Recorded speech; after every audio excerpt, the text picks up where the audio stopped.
안녕하세요. 문학스터디 첫 번째 발제 호스트를 맡은 류스티입니다. 첫 번째 문학스터디의 텍스트는 히르마네스의 데미안으로 정했습니다. 독일의 대문호 노벨문학상 수상자인 히르마네스의 걸작인 데미안이죠. 이 데미안이라는 텍스트를 통해 이번 스터디에 함께 논해볼 논점은 무리 속에서의 유희는 자기로부터의 높이다. 성숙한 자아를 형성하기 위해서는 무리에서 벗어나야 한다. 라는 논점입니다. 이건 사람들은 너무 지나치게 무리에 집착하잖아요. 꼭 이렇게 만나야 하고, 꼭 어떤 술자리, 유흥자리에 나가야 하고, 그런 거를 많이 가지고 있어야 대인관계에 좋은 사람이고 괜찮은 사람이고 이렇게 평가받죠. 또 혼자라는 것, 아웃사이더라는 것에 유독 두려움을 갖고 있는 게 사실인 것 같아요. 그런데 사실 진짜 괜찮은 사람, 좋은 사람, 어떤 성숙한 사람이 되기 위해서는 온전한 자기로 살 줄 알아야 하잖아요. 그러니까 자기 자신과 하나가 될 줄 알아야 하고 내가 어떤 사람인지를 알아야 하고 그런 그런 것들을 위해서는 반드시 자기 자신의 내면을 들여다보면서 나 스스로를 탐구하면서 내 내면에 몰두하고 침잠하는 시간이 반드시 필요해요.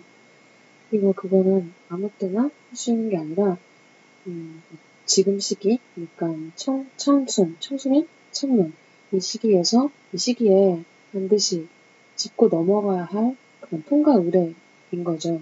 이 데미안에서 싱클레어가 그랬듯이 지금 나 자기 자신에게로 이르는 길을 탐구하면서 이렇게 지독하게 붙잡고 늘어지려는 그러한 집요함이 없다면 사실 자기 자신에게로 이르는 길은 상당히 고통스럽고 고독할 수밖에 없죠.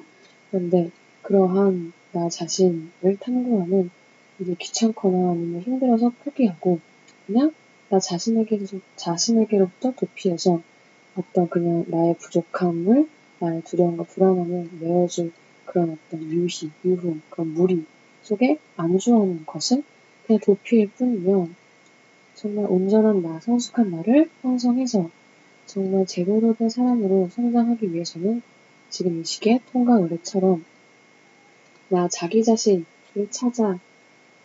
찾기 위해 노력하는 것이 선행되어야 한다라는 거죠. 그러니까 쉽게 말하면 어떤 무리나 어떤 공동체, 삼삼 몰려다니면서 술 먹고 놀고 커피 마시고 이런 것들 다 쓸데없다.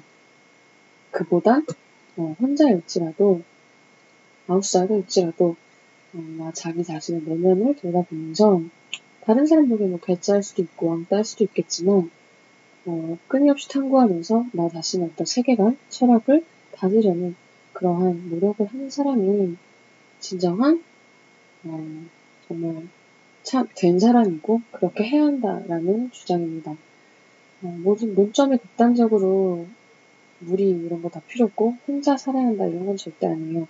그러니까 어떤 목적 전치로 우리가 나를 넘어선 어떤 그 목적이 돼버리는 게 현대 사회니까 현대의 그런 관계니까 근데 오롯이 나에게 집중하고 내가 누군지 그러니까 온전한 나를 이렇게 세운다면 내가 굳이 애쓰지 않아도 그런 온전한 나를 어떤 필요에 의한 관계, 수단으로서의 관계가 아니라 운명 같은 그런 필연적인 어떤 데미안과 싱클레어 같은 에바브인과 같은 그런 끌림으로 나를 받아줘 내가 스며들 그런 무리는 당연히 평생 가면서 생길 것이고 하지만 그런 것들을 나를 먼저 세우고 차차 캐나가는 게 아니라 그냥 친구 만나고 친하지도 않은 술자리에 끼고 그런 것들을 좋아하는 그게 인맥이다 좋은 게 좋은 거다 이러면서 많은 사람들 만나면서 노는 거 좋아하는 그런 문화는 지향해야 한다. 그런 문화 속에서는 온전하게 성숙한 나로서 성장할 수가 없다라는 문제입니다. 내 속에서 흘러나오려는 것, 바로 그것은 나를 살아보려고 했다. 왜 그것이 그토록 어려웠을까? 데미안 책을 딱 피면 제일 첫 페이지에 나와 있는 문구예요. 이 문구로 책이 시작되는데 데미안이라는 책을 전체를 꿰뚫는 핵심의 문장이라고 생각합니다. 내 속에서 솟아나오려는 것, 그것이 무엇이든 간에 바로 그것을 살아보려고 정말 무덤이 되어 쓰고 정말 고통받으면서 그 무엇인가를, 내 속에서 나오려는 무엇인가를 찾기 위해 애썼던 그런 여정, 그런 과정이, 그런 싱클레어의 과정이 데미안의 전부라고 할 수 있습니다. 사실 내 속에서 솟아나오려는 것, 그냥 그것을 살게 하면 되는데 그것을 살기가 참 어려운 게 삶인 것 같아요. 일단 헤르만 헤세 작가에 대해서 간단히 설명을 해야겠죠. 헤르만 헤세, 모든 유명한 작가들이 거의 대부분 그렇듯 헤르만 헤세도 뜬금없이는 않은 되게 불우한 어린 시절을 보냈어요. 일단 특이한 건 어머니가 인도에 선교 활동을 하시고 아버지는 노자, 연구가이시고 외삼촌은 일본학자래요. 그러니까 약간 동양, 서양인이면서도 동양의 문화를 많이 접하면서 자랐어요. 그래서 어렸을 때 자기가 전생에 히말라야 산지 운둔자다라고 생각을 할 정도였다고 해요. 10살에 신학교에 들어가지만 1년도 못 돼서 중퇴를 하고 15세에 또 김나지움에 들어가지만 11개월 만에 퇴학을 당하는 등 학교에 적응하지 못하는, 그러니까 천재들이 그렇듯 그런 정규 교육에 적응하지 못하다가 그냥 서점, 아르바이트, 서점에서 일하면서 그때 책을 읽고 글을 쓰면서 본격적인 작가 길에 들어섭니다. 이런 헤르만 헤세는 1차 세계대전이 터지고 그 전쟁 전후로 아버지가 돌아가시고 또 아내가 정신질환에 시달리고 또 자식이 죽는 등 잇따른 고통을 겪으면서 자기 자신까지 정신질환을 겪게 돼요. 그래서 이 정신질환을 치료하고자 의학, 심리학자인 칼 구스타프 융을 만나게 됩니다. 융이 여기서 또 나오네요. 융을 만나고 닷새 후에 꿈을 꾸는데 그 꿈에서 데미안의 등장인물이 나오고 그 영감을 받아 쓴 책이 데미안이라고 해요. 정말 대단하지 않나요? 저도 꿈을 되게 많이 꾸는 편이긴 한데 이렇게 재미나고 참신한 꿈을 꾸지도 않을 뿐더러 꾸고 나면은 아무리 재밌어도 절대 기억이 안 나잖아요. 근데 칼 구스타프 융을 만나고 그때부터 세가 심리학에 좀 관심이 생겼는데 그러한 영감이 어떤 정신치료의 목적 외에도 꿈에서 나타난 어떤 이런 헤르만 헤세의 새로운 문학작품의 세계, 데미안이라는 새로운 세계관, 철학을 형성하는 데 이바지했다는 게 정말 신기한 것 같아요. 그래서 그런 꿈에 나온 등장인물들을 다시 이렇게 막 재구성해가지고 이런 소설을 썼다는 게 참 대단한 것 같습니다. 그래서 유독 데미안의 꿈 얘기가 많이 나오나 봐요. 꿈에서 나온 일들이 나의 운명이며 뭔가에 암시고 계시다 라는 게 많이 나오거든요. 그래서 꿈을 되게 중요하게 다루더라고요. 그러니까 프로이트와 연결된 융과도 좀 철학적인 기반을 같이 하는 것 같다는 생각도 들었어요. 데미안이라는 책의 줄거리에 대해서도 간단히 이야기를 하면 여기 써놓은 싱클레어 베아트리체 피츠토리우스 에바 부인은 중요한 키워드의 중요한 인물들인데 일단 앞서 잠깐 말했듯이 데미안은 사람 이름이에요. 주인공이 에밀 싱클레어라는 소년이에요. 그러니까 이 데미안이라는 책을 냈을 때 그때 당시에는 헤르만 헤세는 이미 유명한 상태의 작가였다고 해요. 그래서 오로지 작품으로서만 평가받고 싶어서 에밀 싱클레어라는 가명으로 필명으로 책을 냈어요. 그래서 한동안 싱클레어라는 유령 작가의 이름으로 독일 권위 있는 시장에 랭크되기도 했다고 합니다. 어쨌든 싱클레어라는 소년은 되게 부유한 집안의 소년이에요. 그래서 되게 밝은 세계, 부모님 밑에서 되게 유복하게 남부러울 것 없는 그런 되게 수동적으로 편한 삶을 살다가 데미안을 만나게 되죠. 그래서 어떤 어둠의 세계, 금지된 세계, 약간 능동적이고 어떤 진보적인 거, 지금 기존의 종교라든지 세계라든지 이런 기존의 보수적인 진행되었던 것을 깨는 어떤 독창적이고 새로운 사고를 계속 추동하는 그런 데미안을 만남으로써 싱클레어가 자기 내면의 눈을 뜨면서 자기에게 주어진 운명, 자기 자신에게로 이르는 길을 찾으려고 애쓰는 그런 내용의 책이에요. 그러니까 일종의 성장소설이죠. 베아트리체는 그러한 과정에서 싱클레어가 또다시 잠깐 방황의 길을 또 걷게 돼요. 자기 또래의 일반 대학생들처럼 술 마시고 다니고 막 그런 것들. 그러니까 되게 논점에서 말한 것처럼 대학생들 문화가 술 먹으러 다니고 놀러 다니고 그런 거 재밌죠. 근데 그런 방황조차 사실 다들 하기 때문에 따라하는 그런 허세일 수도 있다는 거죠. 그러니까 다들 하는 방황, 다들 하는 유흥, 그런 것도 나도 하고 싶고, 하고 싶은 마음이 있지만, 그거를 안 하면은 뭔가 나고자 같은 그러한 문화가 잘못되었다고 보는 거예요, 저는. 그러니까 싱클레어도 그러한 것에 빠졌었죠. 술 마시고 되게 학교 빠지고 약간 불량 청소년처럼 이렇게 방황했던 그 시절에서 싱클레어를 잡아주었던 자기 마음을 어떤 재단 같은 종교 같은 존재가 베아트리체. 그러니까 우연히 본 사랑에 빠진 여자인데, 그러니까 여성으로서 어떤 그 인물을 사랑했다기보단 싱클레어가 계속해서 찾고 싶었지만 찾지 못해서 방황했던 자기 자신의 내면의 모습, 그 운명의 모습을 베아트리체에게서 본 것이죠. 그래서 방황하다가 베아트리체라는 어떤 내면의 운명의 모습을 마주친 다음에 그것에 마음을 잡고 다시 자기 자신을 향한 길을 걷게 되는.